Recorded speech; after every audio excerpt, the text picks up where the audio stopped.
Hello प्यारे बच्चों, कैसे हैं आप सब। आज हम कक्षा 12 के बायोलॉजी सिलेबस के इकाई 1 जनन के पहले अध्याय को पढ़ने वाले हैं। पहले अध्याय का नाम है जीवों में जनन। तो शुरू करते हैं हमारा पहला अध्याय, अध्याय 1।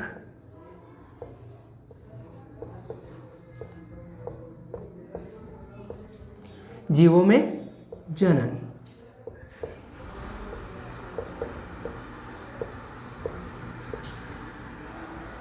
तो स्टूडेंट, जीवों में जनन क्या होता है।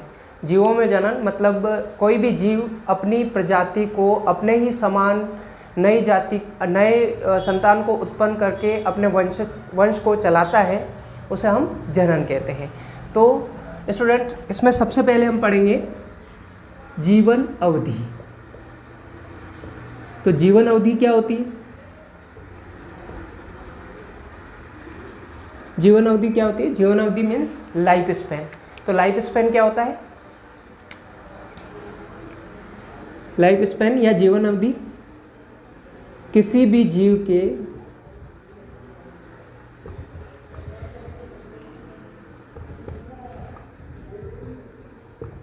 जन्म से लेकर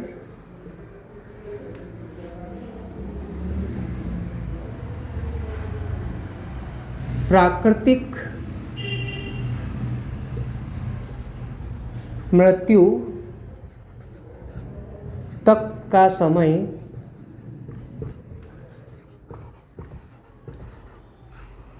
उस जीव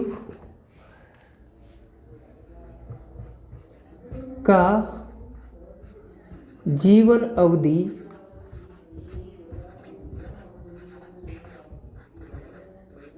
कहलाता है।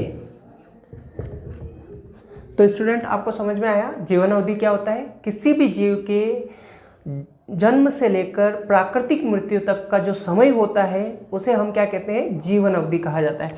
वैसे तो मृत्यु किसी भी जीव के बीच में भी हो सकती है, यानी प्राकृतिक मृत्यु क्यों कहा गया, वो एक्सीडेंटल या किसी बीमारी से नहीं, वो प्राकृतिक मृत्यु होनी चाहिए, मतलब पूरी एज होने के बाद में मृत्यु होनी चाहिए। तो उसे हम क्या कहते हैं, जीवन अवधि कहते हैं। तो बच्चों, जीवों में जनन के अंदर हम हमारे मेन कंसेप्ट जनन को पढ़ने वाले हैं। तो जनन क्या होता है, जनन की हम यहाँ पर परिभाषा देख लेते हैं। जनन क्या होता है। जनन यानी रिप्रोडक्शन, इसको इंग्लिश में बोला जाता है। तो जनन यानी वह प्रक्रिया जिसमें कोई भी जीव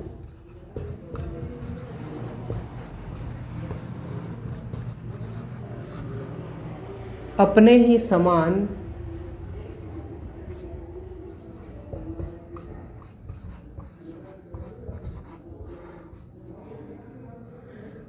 नई संतान को उत्पन्न करता है,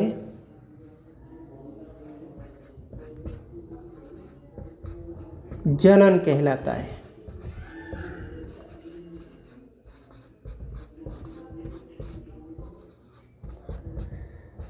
तो आपको समझ में आया कि जनन क्या होता है। जनन में कोई भी जीव जो होता है वो अपने ही समान नई संतान को जब उत्पन्न करता है तो वो प्रक्रिया जनन कहलाती है। अब हम पढ़ते हैं जनन के प्रकार। जनन कितने प्रकार का होता है ये समझ लेते हैं। जनन के प्रकार। तो स्टूडेंट, जनन 2 प्रकार का होता है। पहला होता है अलैंगिक जनन, असेक्सुअल रिप्रोडक्शन, और दूसरा होता है लैंगिक जनन, मतलब सेक्सुअल रिप्रोडक्शन। अलैंगिक जनन, जिसको इंग्लिश में असेक्सुअल रिप्रोडक्शन कहा जाता है, और दूसरा होता है लैंगिक जनन, जिसको इंग्लिश में सेक्सुअल रिप्रोडक्शन कहते हैं। अब हम इनको डिटेल में पढ़ते हैं। तो पहले हम पढ़ते हैं अलैंगिक जनन के बारे में। अलैंगिक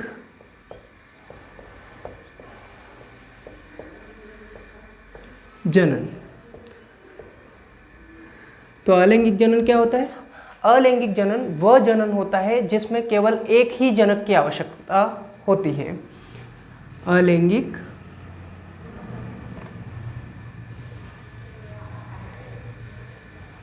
जनन वह जनन होता है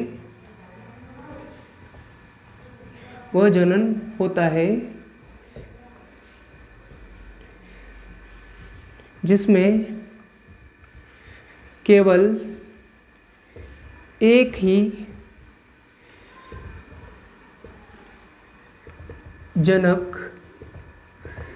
की आवश्यकता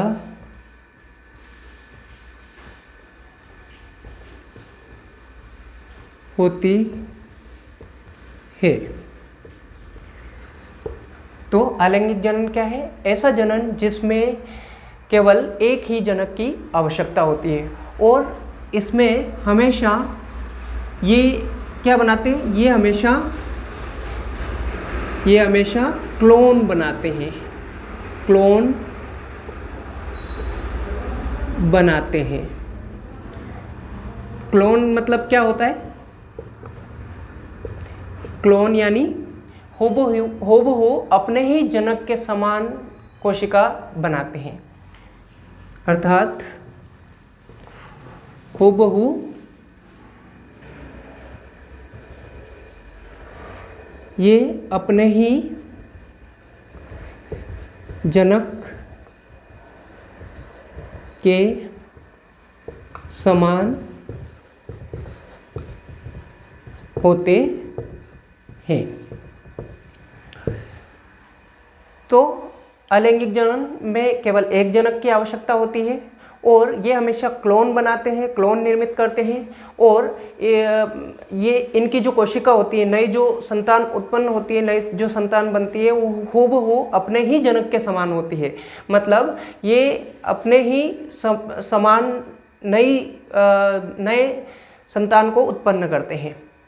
जैसे अलैंगिक जनन किसमें होते हैं? जैसे एक कोशिकीय जीव जो होते हैं, एक कोशिकीय जीवों में अलैंगिक जनन होता है। जैसे एक एग्जाम्पल हम ले लेते हैं यहाँ पर अमीबा, पैरामीशियम, इन सभी में क्या होता है? अलैंगिक जनन होता है। जैसे यहाँ पर ये एक अमीबा है, ओके। तो ये अमीबा एक कोशिका है, ये एक पैतृक कोशिका है और ये पैतृक कोशिका जब अपने अंदर अलैंगिक जनन को करेगी तो अलैंगिक जनन करके ये कोशिका अपने आप को दो कोशिकाओं में तोड़ लेगी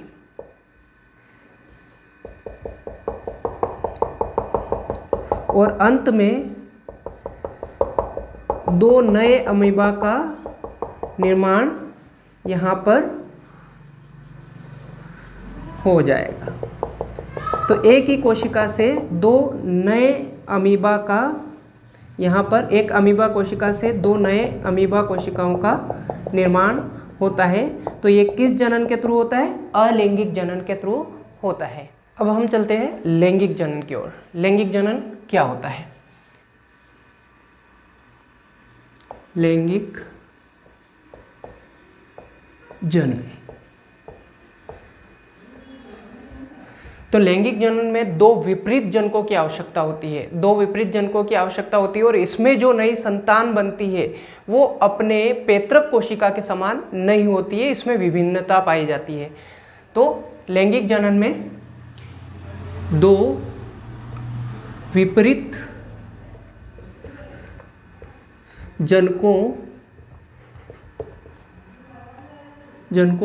की आवश्यकता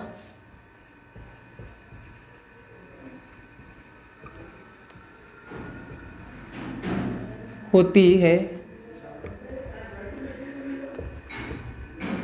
विपरीत जनक मतलब एक नर और एक मादा, दो विपरीत जनकों की इसमें आवश्यकता होती है और इसमें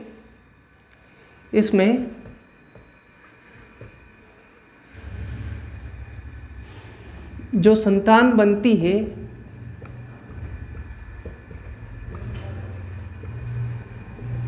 बनती है वह अपने जनकों के समान नहीं होती है,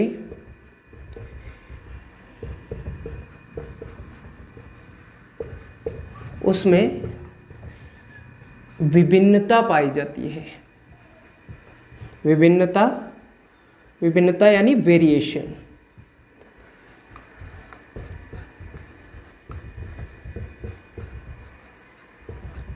हालांकि लैंगिक जनन में जो दो विपरीत जनक होते हैं, दो विपरीत जनक जब वो दोनों नई संतान को उत्पन्न करते हैं तो वो संतान उन जनकों के समान हूबहू नहीं होती है, उसमें कुछ विभिन्नता भी पाई जाती है। तो वो उसी के समान नहीं होती है, उनमें विभिन्नताएं पाई जाती है, वो अलग प्रकार की होती है। अब जो दो विपरीत जनक हैं, दो विपरीत जनक यानी कि नर और मादा, नर और मादा, तो ये दोनों विपरीत जनक है, एक नर है और एक मादा है। तो नर जनक जो होता है वो नर युग्मक को बनाता है और मादा जो है वो मादा युग्मक